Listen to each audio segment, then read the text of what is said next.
Before I started this channel, I watched a lot of YouTube videos on how to start a YouTube channel. One of the pieces of advice I got was, don't do a video to explain why you haven't uploaded any videos in a while. Well, I'm going to ignore that advice right now. Why? Because the reason I haven't uploaded in a while, I believe, is directly related to the topic of this channel. My thinking is that it is because of something called autistic burnout. So, what is autistic burnout? Let's explore that right now in another exciting episode of Autism-Philes.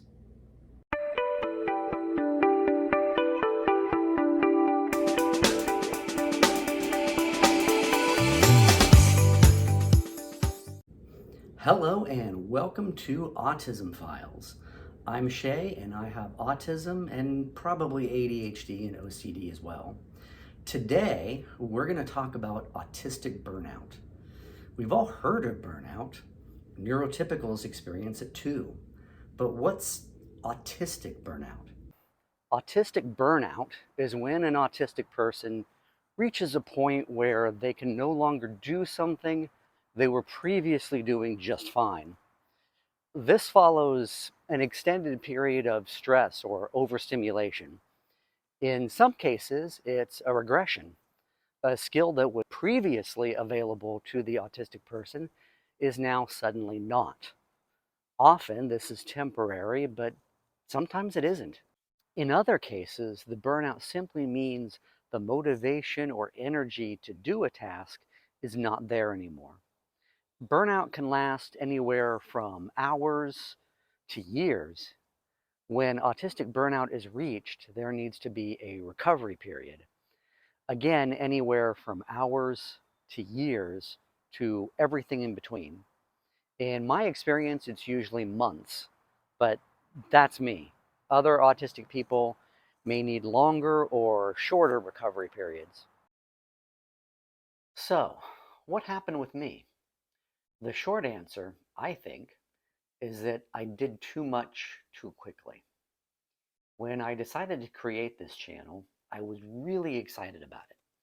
I did a lot of research beforehand, and then when I went to make my first video, I discovered that it was a lot of work, but also really fun.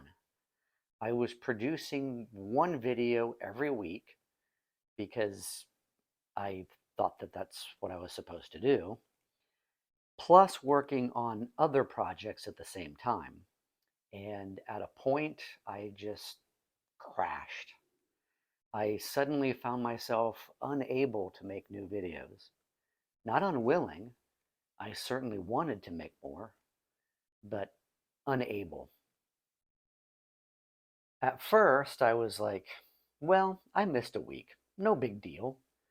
And then, okay, so I haven't uploaded in a few weeks. It's not the end of the world. But then weeks turned into months. My most recent video, that isn't a short, was uploaded on September 22nd, 2022. Here we are in early March of 2023.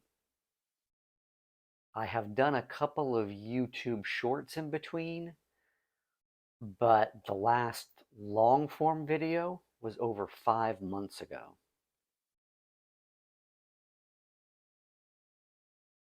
I think part of the problem is that when I started this, I was already in a burnout recovery period.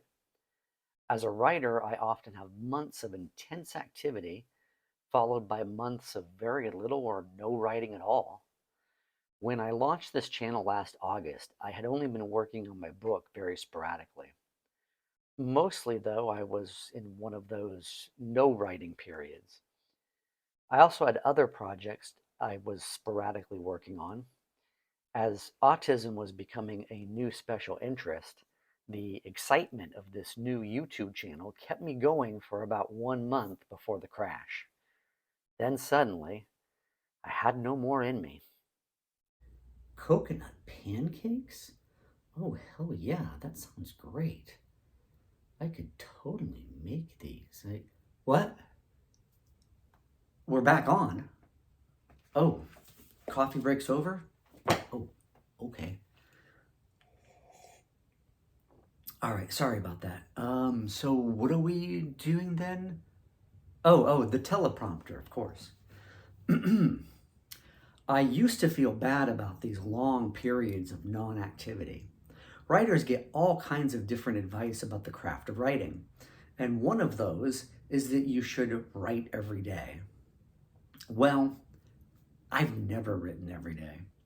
I've always wanted to, but I can't. And I would feel like I wasn't a real writer because writers write, right? And I wrote sometimes, but not all the time. So I must just be lazy, right? I just don't want it bad enough. Or maybe I don't really enjoy writing at all. No, I really want to write.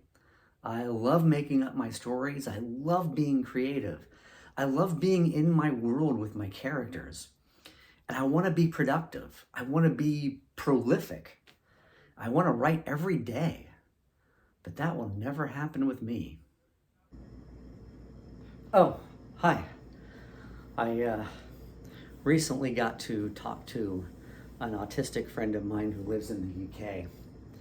It's definitely on my list of places to go. I just, I have to get a passport first before I can go anywhere outside the US.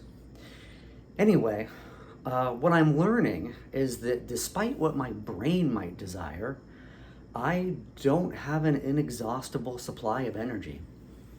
I have a very finite amount of energy, and I must make choices about how to use it. I need a lot of rest and recovery. If I try to do too much too quickly, I'm rewarded with burnout. So, to all those writers, to, no, T-O, not T-O-O, who's responsible for proofreading this? Oh, wait, that's me. Oops. Don't you hate it when you find typos in your own writing? Anyway, so to all those writers who can write every day, to all those writers who can juggle multiple works in progress, I'm so jealous. I wish I could do that too. But that's not me. And that's okay. I'm still a writer. I'm still a creator. Even if I have to take more frequent or longer breaks than most other writers, it's okay. My creative process doesn't have to be the same. It can be different. So I'm going to do what works for me. Moving forward, I'm going to attempt to do 1 to 2 videos a month. To me, that sounds more manageable. I want to continue this channel, but I don't want to do more than I can handle and then end up right back in burnout. So definitely expect more content from me in the future, but less frequently than before. Thanks for watching this lengthy explanation of why I haven't uploaded in a while / discussion of autistic burnout. Please like, subscribe, and if you want, leave me a comment. Have you ever experienced autistic burnout? If so, how long did it last? Any tips or tricks for speeding up the recovery process?